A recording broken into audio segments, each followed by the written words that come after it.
Hey guys, so I'm here with this little guy and I just wanted to talk about things I've learned since having a newborn. So first and foremost, you have to get to know your newborn and what they like. Like I feel like that's a big thing. With him, he likes his binky, but he likes his binky when he likes his binky. Like he likes to spit it out when he's hungry, or sometimes he just like randomly, like right now. But when he spits it out, he starts fussing. I feel like sometimes he just likes to suck on it just because. But yeah, not all babies are binky babies. He just happened to, before he got his binkies, his grandma got them for him. But before she got them for him, we noticed he liked to suck on his fingers. And then when I was pregnant with him, I noticed he was like sucking his thumb and stuff. And so we just figured that he would be a binky baby, which he is. But like I said, he likes his binky when it's convenient to him. Yeah, but he makes it very known when he doesn't want his binky, especially when he wants his bottle. Like nothing works. Like I'll try to um, put his binky in his mouth to buy time if I'm unavailable to make the bottle at like that moment, and he'll just keep spitting it out. And I'm like, okay, yeah, it's time to make him a bottle. Look at him. And then when he spits it out, he starts getting squirmy and fussy. Another thing is he's not a bassinet baby. We had a bassinet for him and that didn't last long at all. I ended up putting it back in the garage. Spit it out again. Well, he's chill now. Let's see how long it takes before he starts fussing for his binky.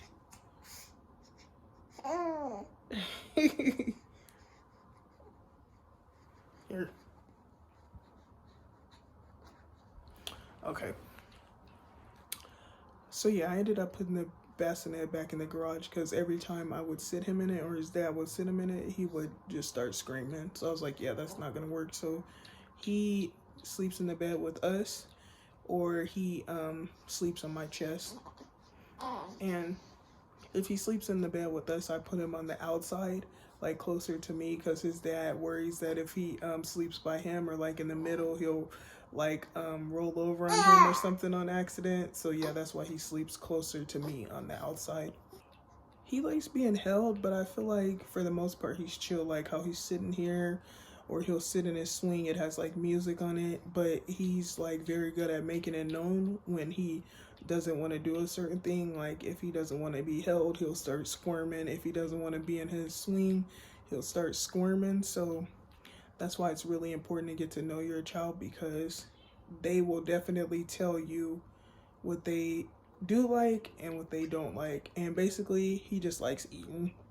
Another thing I've learned is that babies poop a lot. Like at first I was like, why is he pooping so much? Is this not normal? And I went to his pediatrician and he said that's very normal. I was asking him like about how the poop looks, like how it's like mushy and stuff, and it looks like it has like little seed thingies in it.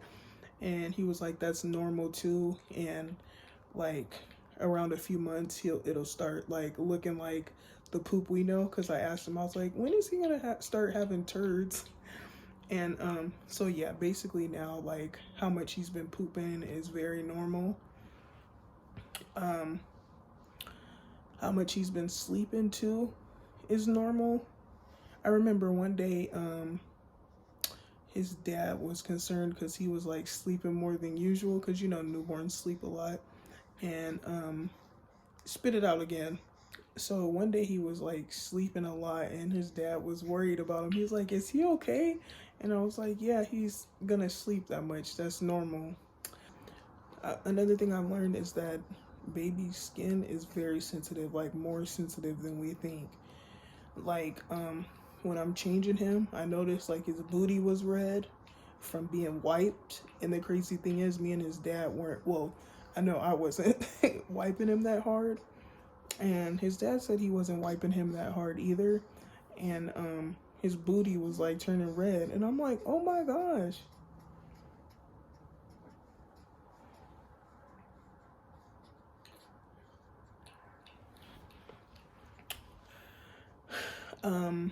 So aside from that, his diapers as well. Like if you put the diaper too tight, even if you don't think that you're putting it that tight, like just be cautious of that because babies are really sensitive, and so like his area by his weenie was turning kind of red, so we had to put Vaseline and stuff on it, and it looks good now. Um, Another thing is their skin is very sensitive, and I feel like that's inevitable. Like people are like, if you kiss the baby, their skin is gonna break out, and this. I don't think it's with like it's because of the kissing. I think it's because of like everything, the clothes. Like I feel like their skin is gonna break out regardless. And the good thing is it goes away. Like, of course, there's certain detergents you can use and certain things that you can do to like try your best to avoid it, but I feel like it's inevitable. I did get some baby detergent too. There's a popular one that has like a pink lid. I think it's called like Drift or something like that. It starts with a D. I got my baby detergent from Whole Foods. They're very trusted and have really good like organic products and like unscented products and stuff. So that's where I got his detergent from. But yeah, I try to keep his face off of certain things. Try to keep him away from like scents, like strong scents and stuff like that. Um, Try to like limit the amount of people that can kiss him and stuff. Or touch him. Like I don't like when people touch his face and stuff. Even when I kiss him on his head, or like behind his ear or his belly or something like that. You got something to say? Hmm? But yeah, I try to be very careful about what he's exposed to, as far as like things that will like make him break out and whatnot. Another thing I've learned is that you have to work around your baby's schedule. That's the importance of like getting to know them, because when you get to know them, you know like when they're sleeping, when they're awake, when they want to be fed, and stuff like that, and you can work around their schedule. For example, if I want to read or take a shower or something like that, of course I have to wait until he's like sleep. Spit it out again. Even now I can barely make the video because he keeps on spitting out his binky and then crying. So I gotta work around what he does. That's my new life. And sometimes it's kind of annoying, but I love it, and I love being a mom, and I wouldn't trade it for the world. Look at him. He been cutting up today. That's another thing I've learned. Like babies are not gonna be the same every day. Like yesterday he was chill, like barely crying, no hassle. Today he been cutting up. He been crying a lot, screaming to the top of his lungs, spitting out his binky several times. Very demanding, squirmy. Like I'm like, what is going on with you, bruh? Like get it together. Another thing I've learned is that babies are growing fast. Like he's only been alive for like less than a month, and we've had to increase like the amount of ounces he's drinking like 2 or 3 times. Like he was at 2, then we went up to 3. We didn't stay at 3 for long, then we went to 4, and now we're at 5, almost 6, because the amount we were giving him wasn't really working, and he's definitely good about making that known.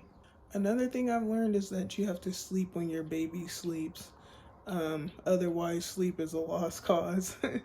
I actually managed to get a couple naps in with him today. He usually takes naps for like, well, his long ones are like 2 hours, but his shorter ones probably like, I would say like 30 minutes, if even that.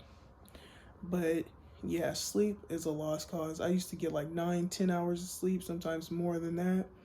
And I had the freedom to sleep whenever, even when I was pregnant with him and he was squirming and I was uncomfortable. I feel like even those days I still got good sleep and slept for hours. Maybe not at the time that he was squirming and kicking and all of that, but I ended up getting like my hours of sleep eventually. But now I'll be lucky if I get 4 or 5. Like, but one thing I've learned is that even with the sleeping schedule, you have to establish a routine for that as well.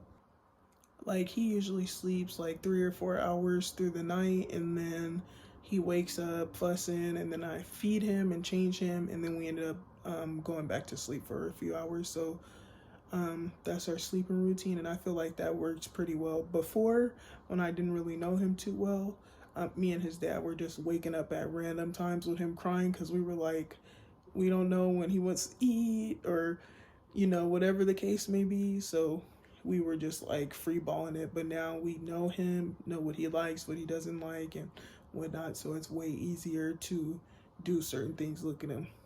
He fell asleep. Another thing I've learned is that newborns grow out of their diapers pretty quick, especially if your newborn was like big like him. Well, he was like a little bit above average. He was 9 pounds 3 ounces, and so when he was born, he could fit the newborn diapers, but I knew that it wouldn't last long, and so he's almost a month, and we're gonna be moving to the ones probably within the next few days. And if you have newborn clothes, make sure you use them because they grow out of those pretty quick as well. Another thing I've learned is that formula, well, certain formulas, you have to do the research. It's actually really good for the babies. Um, Again, you have to see what works well for your baby because I can imagine like maybe not all babies like it, or maybe a lot of babies do, who knows.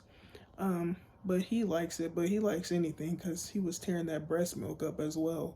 But the formula, when he drinks it, he like smiles and stuff, and I feel like he's either happy or he just goes to sleep.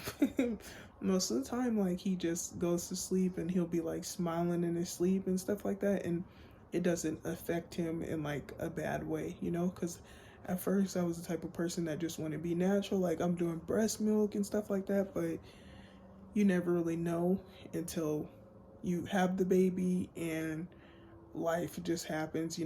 Like for him, I feel like the amount that I was pumping, it was taking too long and it wasn't enough. So I was like, okay, yeah, we can do the formula. And I noticed he really likes the Infamil formula we've been giving him in the purple container. I think that one has iron as well. Another thing I've learned, but I also feel like comes kind of naturally, it's weird, is to do stuff in advance. So like with his bottles, I'll put the water in there in advance, um, especially when it's time to go to bed. I'll have the water in there so that when he wakes up crying, I can just add the formula. His diapers, wipes, burp rag, all of that, I'll just put it by the bed so that when he wakes up, it's accessible, easy. I don't have to get up, go to the bathroom, go get this, go get that. As far as packing his diaper bag as well, when it's time to go somewhere, I just make sure that's packed as well with his diapers, wipes, extra change of clothes. I learned that the hard way with the change of clothes because we were at his circumcision appointment and he pooped all over his onesie. But I feel like that was me and his dad's fault because we put a size 1 diaper on him instead of newborn. And the one was kind of loose. It like fit, but it was kind of loose. So like the poop ended up coming out and getting all over his onesie. So it was a mess. We had to wrap him in the blanket. He was naked. He peed. But yeah, it's definitely important to make sure you pack the bag in advance and you don't have to hassle like when it's time for you to go, because like say you're running late or something like that, then it's just too much. But yeah, guys, that's all I have for now. If I have anything to add in the future, I'll most likely make another video, but it won't be about having a newborn. It'll probably be about a toddler or something like that, or a 3-month-old or whatever. Just stay tuned and I'll keep you posted like a thumbtack. Thank you guys for watching, and I'll see you next time.